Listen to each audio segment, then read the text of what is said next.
Good morning, everybody. Thank you for being here today. Appreciate you taking a few moments. If you want to follow along, Genesis chapter 39, beginning in verse 6, and we continue to trace the life and times of a young man named Joseph. If you will, like, share, comment on the post, and then you can follow along here. It says, so he left all, he's speaking of Potiphar, left all that he had in Joseph's charge, and because of him he had no concern about anything but the food he ate.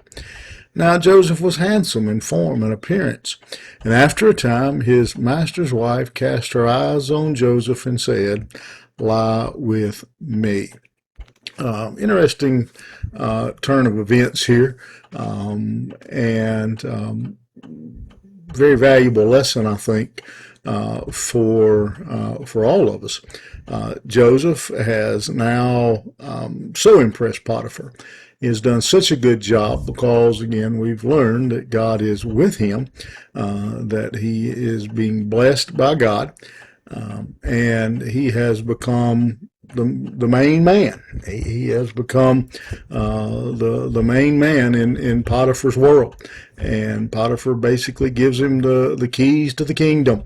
Says, you're in charge of everything. Just take care of it. You're in charge. Next to me in this house, you are the man. And Joseph finally, after a long road, things are starting to look up. Things are starting to look good. Again, he's living in a nice house, got a nice job, respected, pretty much everything a person could ask for. Again, couldn't ask for anything. But we see the seeds being planted. Joseph was a handsome man.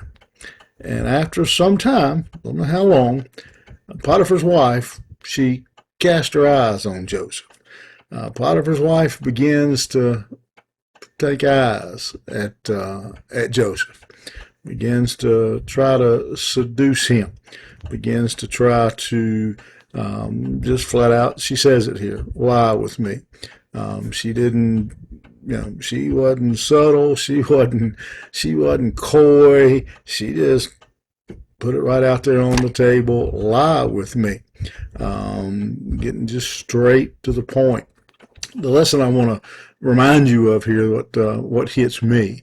Someone may read this much smarter than me and take apart the words and the grammar and everything else and totally have a different idea. But this is what hits me. Never let your guard down. Never let your guard down.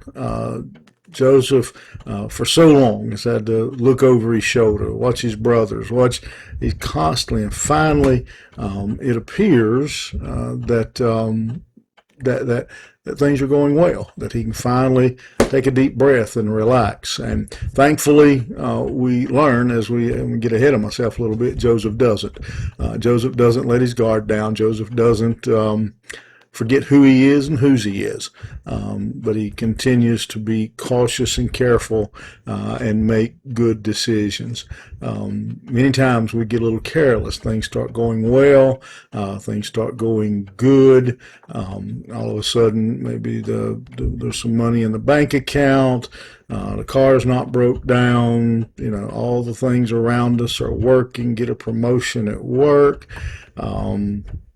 Those kind of things, get a new house, whatever, and things are going well, and we get a little careless, and you get a promotion at work, and the next thing you know, you have access to maybe some funds at work, and the next thing you know, your fingers get a little sticky. You get a promotion at work and a little extra money, and the next thing you know, you're tangled up in gambling or something. We have to be very cautious. Just because things are going well, because things are going good, doesn't mean we let our guard down and forget again who we are and whose we are.